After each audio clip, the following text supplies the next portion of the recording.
We've been married for 2 years, and it all started with mustard. His obsession, my refusal.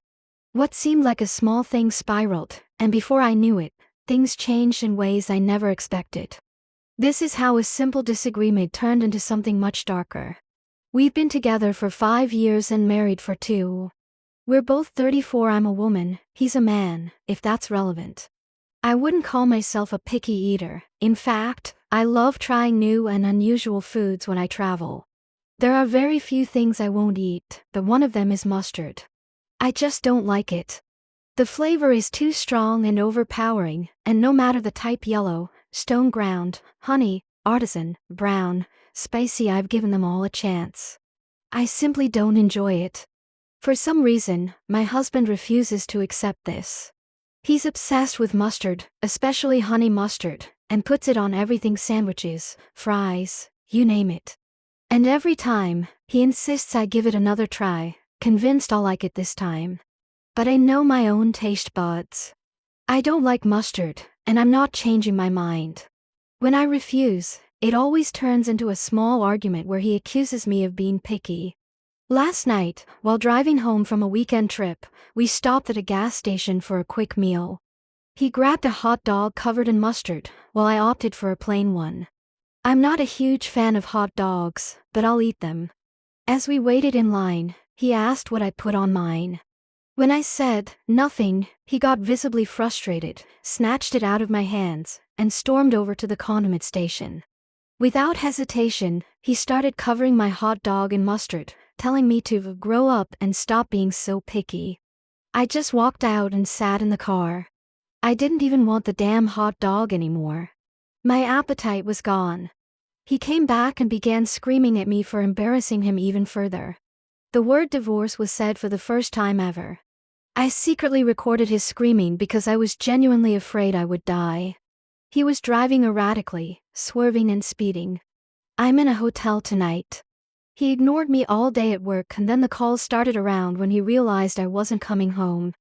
Non-stop voicemails and texts. He sent me a screenshot of a Google search for local divorce lawyers. I haven't eaten all day and I've been sobbing in this damn hotel room. I don't want to get divorced and I wish I had just ate the fucking mustard. Someone, anyone, please give me an explanation. Am I in danger? Why would he react this way to a preference of mine? I'm completely broken right now. When I said no to sex, he respected that, but he would repeatedly ask for oral sex instead. At first, I gave in, but over time, I started dreading it. He even bought various products to make it easier or more enjoyable for me, but the truth is, I used to like giving blowjobs, I just don't like giving them to him. Despite this, he would still ask again and again. Eventually, I started responding with, I said no. Are you going to force me? That would make him uncomfortable, and he'd get offended, insisting I was implying he would assault me. As for a support system, I don't really have one. I've always kept a small circle, and I lost touch with my casual friends from college.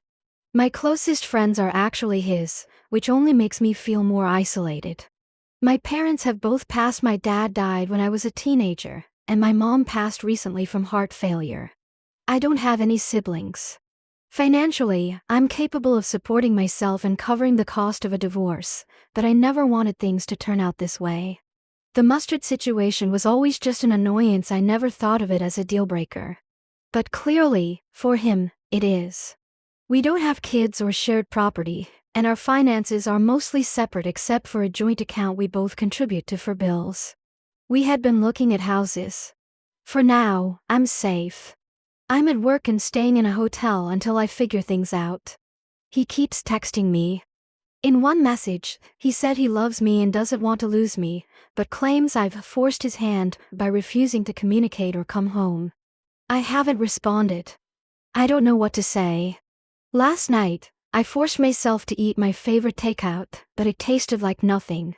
I stayed up late making a list of all the times he's exhibited concerning behavior. I guess the mustard was just the tip of the iceberg. Truly, thank you all for your kind words and for sending me resources.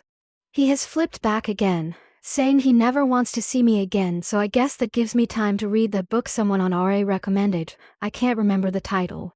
I'll admit, while I was at work, the thought of going home crossed my mind.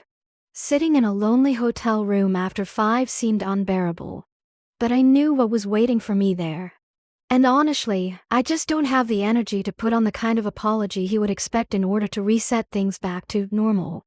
More than that, I fear that our normal is harmful to me. I also don't want to apologize because I don't believe I did anything wrong. You all help validate that. I always felt like I was the one disrupting the peace. He would get so upset over things that were effortless for me to just go along with because I loved him. But somewhere along the way, I lost myself. I never liked mustard. I never liked golf, or camping, or red wine. But he loved them all and wanted me to love them too. He said he was introducing me to his hobbies so we could share interests as a couple. But now I realize that everything I used to enjoy, he either dismissed or refused to try. Our shared interests were really just his. How do I feel like my own person again? My world shattered less than 2 days ago, and now I'm sitting at a hotel bar, scrolling between Reddit and researching divorce lawyers. I still don't want a divorce. It feels so final. I never imagined myself as a divorcee. I used to take pride in making deliberate, intentional choices. But now, he's making this choice for me. And it hurts. First, I took this week off from work at my employer's encouragement. I plan to use this time to find a therapist who specializes in domestic abuse and sexual assault, something I've now come to understand that I am a victim of. I feel completely numb. I'm also starting the process of looking for a divorce lawyer. Second, he found the hotel where I was staying. I guess he followed me from work. He was waiting in the lobby. The moment I saw him, my heart skipped a beat, and not in a good way. I realized, in that instant, that I didn't miss him at all. But I was afraid of making a scene, something I need to unlearn, so I sat with him in the lounge and listened to what he had to say. Here's the summary. I pointed to the security camera and told him that if he tried to hurt me, there would be footage, and I wouldn't hesitate to press charges. He looked completely stunned, insisting he would never hurt me. I reminded him that I had feared for my life in the car. He ignored me. Instead, he asked why I wasn't coming home.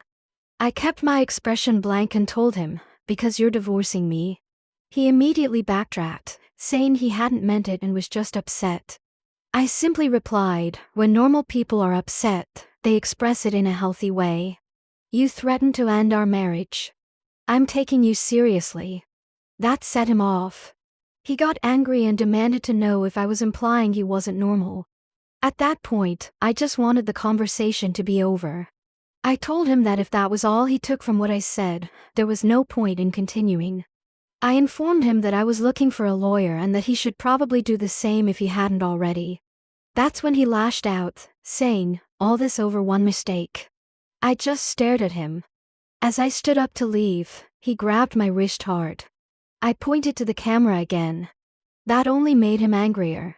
He has never handled anything that bruises his ego well. One mistake. It wasn't one mistake. It was a pattern. A pattern of abuse, intimidation, and control. It was years of threats and manipulation.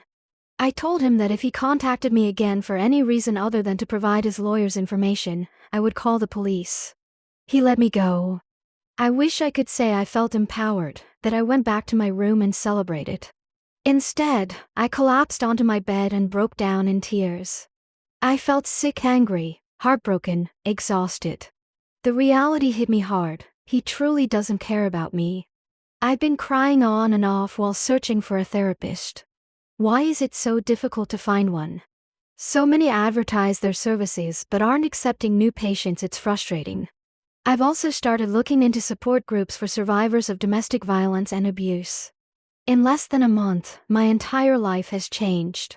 And he feels no remorse. He genuinely believes this is all my fault. I will probably move. My Reddit post got reposted on Twitter, and I'm terrified that he'll see it and try to come after me. A lot of people commenting said they believe he might try to kill me, and honestly, I don't doubt it. For now, I can say this, I have a divorce lawyer. That's all I'm comfortable sharing at the moment. I've also relocated. I am safe. My workplace has allowed me to transition to fully remote work. He does not know where I am, and there are no trackers on my devices. I am in contact with people and organizations that are helping me. Earlier this week, his calls and texts increased significantly. I was advised to keep him unblocked but muted, so his messages would still come through. Curiosity got the best of me, and I read a few. He wanted me to be at Thanksgiving dinner with his family. He begged me to stop acting like this and asked what he was supposed to tell them. Thursday came and went. I spent it alone with a couple of ready-made meals I'd bought the night before.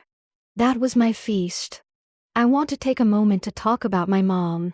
Since it was usually just the three of us for the holidays, except for the rare times friends joined us, she never made a traditional turkey. Instead, she'd buy a rotisserie chicken and dress it up with stuffing and sides we actually loved. My favorite dish was French fries, my dad adored grilled asparagus with cheese, and my mom's favorite was garlic toast. So our Thanksgiving meal was always rotisserie chicken, fries, asparagus, and garlic toast. The first time I had a traditional Thanksgiving meal at a friend's house, I apparently asked loudly where the fries were because I didn't like the food. My mom thought it was hilarious. This year, instead of eating my STBX's family's Thanksgiving food, I bought asparagus, fries, garlic toast, and some rotisserie chicken. It wasn't nearly as good as my mom's, but when I say I cried while eating it, it felt like they were with me that night. I guess my absence at dinner forced my STBX to finally tell his family that we were separated. On Friday morning, I got a call from an unfamiliar number. Thinking it might be my lawyer or someone else I was in contact with, I answered. It was my mother-in-law. She begged me not to hang up, so I stayed on the line. She went on about how I was like a daughter to her, how she loved me, how her son loved me, and how I could leave over something so small. Apparently, my STBX only told her about the mustard incident, and even then, he twisted the story to make me look irrational. According to her, all he did was make a small side cup of mustard and asked me to try it in the car, and I supposedly started screaming that I'd divorce him. Then she started pressing for information, asking which lawyer I had hired, what I had told them, and even reminding me that lying in court was a crime. My lawyer had already warned me not to discuss anything with his family, so I held my tongue and hung up. I muted her number, and she hasn't tried to reach out again. Trust me, I would have loved to send her a recording of her son screaming at me, threatening to smack me upside the head, calling me a stubborn bitch, saying he'd divorce me, and that he'd run the car off the fucking road if I didn't start acting right. I wanted to scream into the phone that her son caused this mess. I'm just following through on what he wanted. I have come to realize you don't treat someone you love like the way he has acted. Normal people don't want to have sex with someone who has already said no. Normal people don't keep pushing and obsessing over food preferences. There is something seriously wrong with that man. He texted me last night, Friday, calling me a bitch for making his mother cry. He also said he would come find me and it would take more than a locked door to keep him from getting me and taking me home. I forwarded those to the right people. I know this isn't exactly a happy update, but things are moving forward in the right direction. I've moved. I won't share where, but I've found a new home. My job has allowed me to stay on as a permanent remote employee. I can't go into details about my divorce or other ongoing legal matters, but I can say that I was granted a protective order due to an incident that occurred back in December. As a result of what happened, I was hospitalized for a while. That was the moment I knew I had to get out for good. Since then, I've traded in my car, had my phone checked for tracking devices, and changed my number. He has no way of contacting me, nor can he send anyone to do so on his behalf. I am now several hours and state lines away from him and his toxic family. I left with only 2 suitcases and a duffel bag of my belongings, and I can't wait to furnish and decorate my new home exactly how I want. I'm in therapy and regularly attend a survivor support group. For the first time in a long time, I feel like I can finally breathe. It's been a while since I last updated. Honestly, I had forgotten about this account until I saw screenshots of my posts circulating on Instagram. Some key updates. I'm still in therapy, attending both individual counseling and bi-weekly support group meetings for DV survivors. I am absolutely not dating. I saw some comments hoping I'd find my fairy tale man, but that's the last thing I want or need right now. My focus is on independence and self-love, and I won't even consider another relationship until I'm truly ready, which might take years, and that's okay. I've discovered a love for cooking and trying new foods. I never realized how dull my ex's taste was until I got away. Slathering mustard on a $2 hot dog doesn't make you a connoisseur. Sorry, I had to sneak in at least one jab. There's nothing new or dramatic happening in my life, and that's exactly how I want it. What matters most is that I'm alive and happy. I didn't realize how much I had diminished myself until I finally had the space to just be. That's all for now. Wishing you all peace and love.